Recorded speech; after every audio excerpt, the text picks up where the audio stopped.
Beberapa hari belakangan ini ramai di media sosial tentang keinginan Profesor Mahfud MD menghukum mati para koruptor.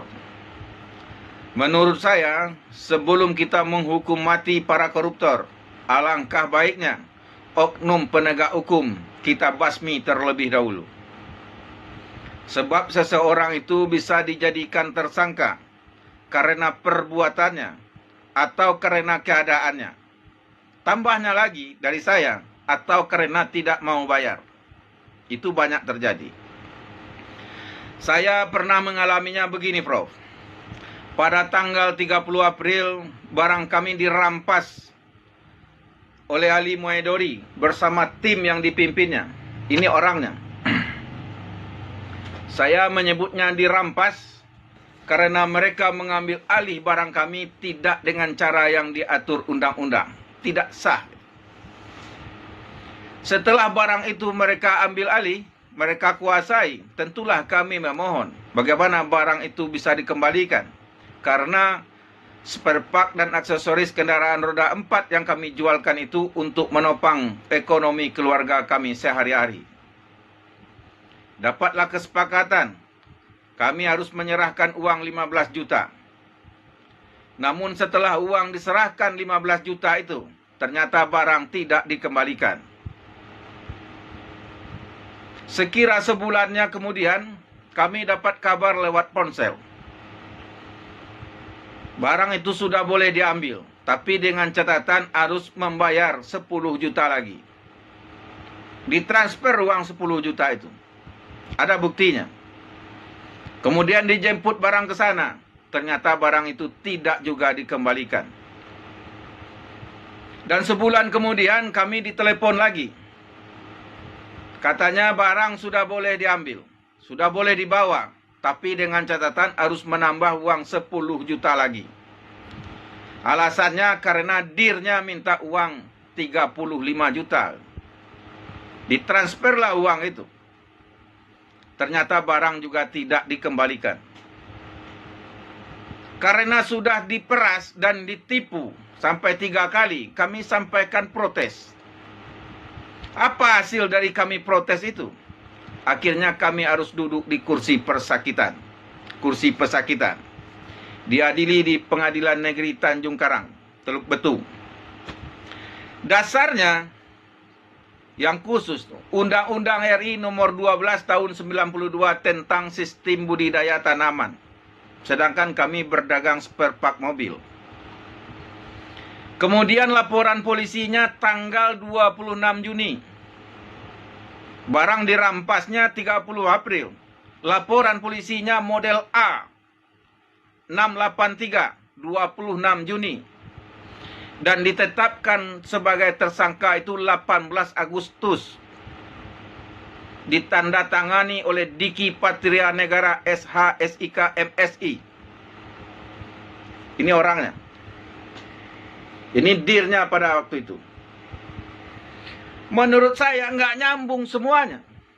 Tetapi orang nggak salah karena protes dimintakin uang, dipaksa untuk bersalah. Itulah cara kinerja oknum kita. Lalu Bapak Kapolri mengatakan, tidak mampu membersihkan ekor, saya potong kepalanya. Tetapi saya juga berani mengatakan bahwa ekor-ekor yang kotor malah dijadikan kepala.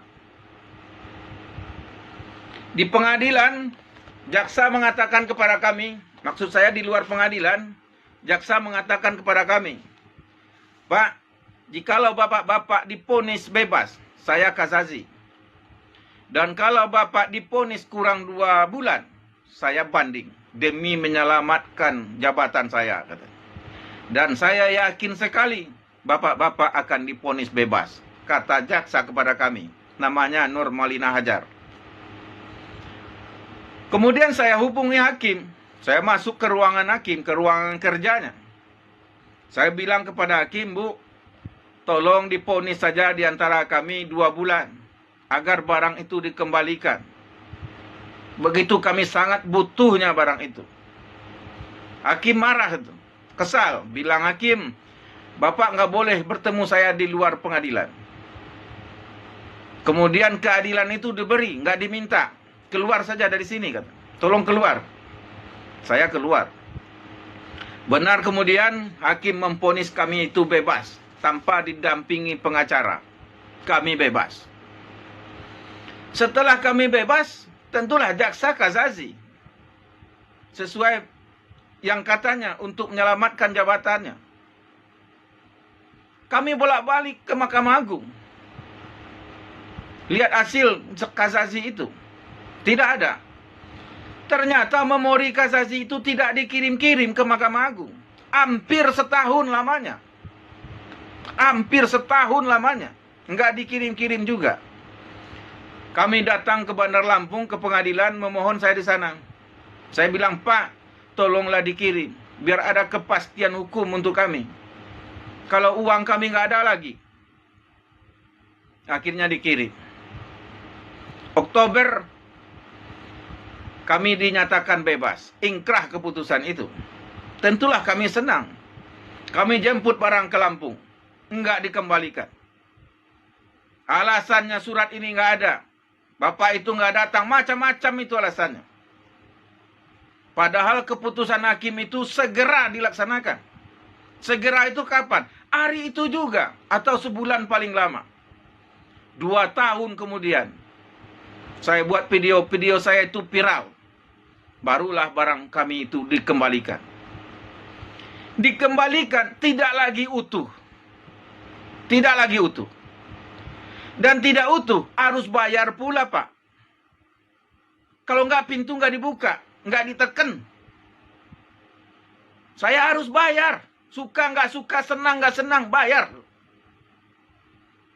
Bagaimana mungkin saya nggak bayar? Ya, waktunya bisa jadi 20 tahun lagi baru dikembalikan. Karena suka-suka itu.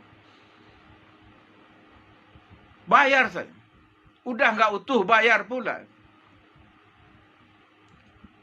Kemudian saya laporkan di Mabes Polri, ini barang saya kurang. Pamina Mabes Polri minta saya membuktikan. Bagaimana saya membuktikannya? Kan saya nggak ada kapasitas saya membuktikan itu. Buktinya saya kasih, iya, berdasarkan keputusan hakim. Tapi kalau berdasarkan surat sita, sampai hari ini tidak ada surat sita diberikan kepada kami.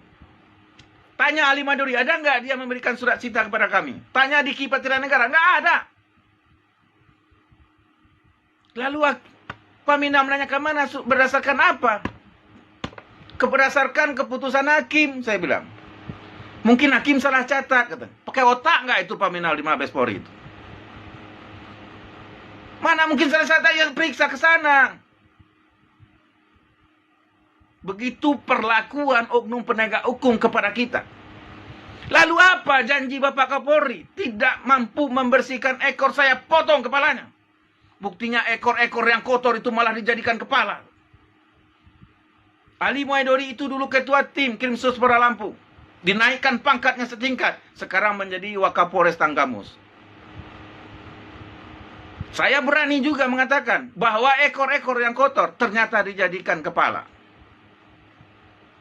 Itulah perilaku oknum penegak hukum kepada kita. Kemudian dijaga, dipelihara oleh teman-temannya. Oleh atasannya. Makanya nggak selesai-selesai. Oknum selalu ada itu. Sanksi tegas harus kita berikan. Keadilan apa buat kami? Yang kata hakim keadilan itu diberi bukan diminta. Apanya yang adil? Barang kami mana sebagian? Mobil kami dulu kami pinjam pakai. Nggak boleh. Akhirnya mobil yang hampir lunas itu, Prof. Berapa tahun kemudian baru dikembalikan. Dan STNK-nya tidak dikembalikan. Mobil itu bodong jadinya. Itu penderitaan kami. Lalu imbalannya apa? Keadilan itu kan seimbang. Apanya yang seimbang? Bapak Kapolri, apanya yang seimbang? Mana?